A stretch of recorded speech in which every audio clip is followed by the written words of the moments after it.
सभी का स्वागत है। आज सोमवार 16 फरवरी 2026 है और बाजार एआई संदेह, नियामक परिवर्तनों और भू-राजनीतिक चालों के जटिल जाल को नेविगेट कर रही हैं। आज हमने एक स्पष्ट विषय देखा है, उच्च उड़ान भरने वाली तकनीक से अधिक स्थिर, मूल्य उन्मुख क्षेत्रों की ओर घूमना। क्यों में जाने से पहले आइए देखते हैं कि आंकड़े कहां पहुंचे। वॉल स्ट्रीट वर्तमान में एक खींचतान में फंसी हुई है।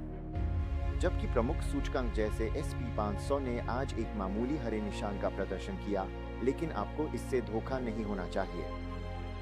सतह के नीचे महत्वपूर्ण एआई थकावट है। निवेशक मैग्निफिसेंट 7 से पैसे निकालकर इक्वल वेटेड S&P 500 फीट में निवेश कर रही हैं। क्यों? क्योंकि बड़ी तकनीकी कंपनियों के मूल्यांकन इस हद तक बढ़ गए हैं कि टूटने के कगार पर है।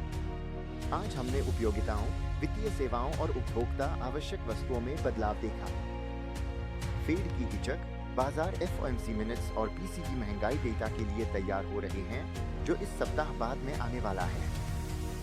सड़क पर चर्चा है कि फेड दरों में कटौती के लिए कोई जल्दी में नहीं है, खासकर जब जनवरी का महंगाई डेटा अनुमान से अधिक आया है। अल्फाबेट ने आज एक बांड बिक्री के माध्यम से $32 अरब जुटाए, जिसमें एक दुर्लभ 100 वर्षीय नोट भी शामिल है। यह दिखाता है कि तकनीकी दिग्गजों को अगले शताब्दी के लिए अभी भी सुरक्षित आश्रय के रूप में देखा जा रहा है। राष्ट्रपति ट्रंप ने फेडरल रिजर्व पर दबाव बढ़ा दिया है। चेयर पॉवेल की धीमी ब्याज दर कटौती की गति के प्रति निराशा व्यक्त की है। यह राजनीतिक तनाव बांड बाजार को तनाव में रख रहा है, क्योंकि फेड की स्वतंत्रता 2026 के लिए एक केंद्रीय चर्चा का विषय बनी हुई है। अब आइए इसे भारत में लाते हैं। निफ्टी और सेंसेक्स के लिए यह एक अस्थिर सत्र रहा है। भावना साइडवेज से कमजोर बनी हुई है। भारत की सबसे बड़ी घरेलू कहानी भारतीय रिजर्व बैंक का पूंजी बाजार उधारी पर कार्रवाई है, जो वसूली एजेंटों के लिए मानदंडों को कड़ा कर रही है। यह ब्रोकर फर्मों पर भारी पड़ा। कम ट्रेडिंग लीवरेज का मतलब है कम वॉल्यूम, और बाजार इसे तुरंत मूल्यांकित कर रहा है। निफ्टी IT इंडेक्स लगातार सबसे बड़ा दबाव बना हुआ है। महीने की तारीख तक 14% से अधिक गिर चुका है। IT दिग्गजों पर भारी दबाव है। यहाँ एक बढ़ती हुई चिंता है कि AI नेतृत्व वाले स्टार्टअप पारंपरिक भारतीय IT सेवाओं जैसे कि TCS, इन्फोसिस और HCL को संरचनात्मक रूप से बाधित कर रही हैं। यदि निफ्टी 25,200 के नीचे गिरता है, तो हम 25,000 के स्तर की ओर गिरावट देख सकते हैं। रक्षात्मक स्थिति बनाना महत्वपूर्ण होता जा रहा है। कल एक्स डिविडेंड सूची पर नजर रखें।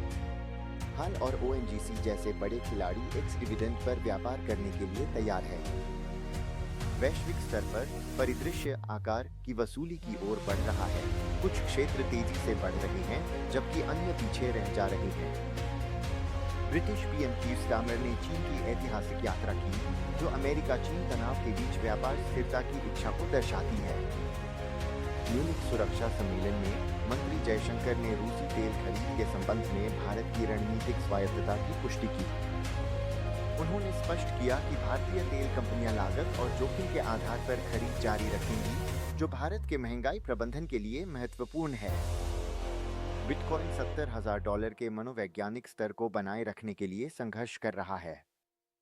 यह डिजिटल संपत्तियों के लिए एक महत्वपूर्ण क्षण है।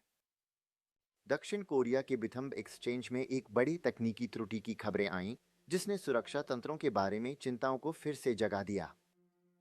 आज हमने बिटकॉइन ETF के लिए $350 मिलियन की शुद्ध आवक देखी, लेकिन एथेरियम में निकासी हुई। बिटकॉइन सुरक्षित दाव बना हुआ है। आज का टेकअवे, बाजार इंतजार और देखो मोड में है, खासकर RBI के वित्तीय मामलों पर कड़े नियंत्रण के साथ। आपको क्या करना चाहिए? निफ्टी पर 25,200 स्तर पर नजर रखें। यदि यह बना रहता है, तो हम राहत रैली देख सकते हैं। यदि यह टूटता है, तो रक्षा की रणनीति अपनाएं। देखने के लिए धन्यवाद। अपने बहुपीढ़ीगत धन के प्रबंधन में गहरे अंतर्दृष्टि के लिए हमारी वेबसाइट पर जाएं। अस्वीकृति, यह सामग्री केवल शैक्षिक उद्देश्यों के लिए है और यह वित्तीय सलाह का गठन नहीं करती है।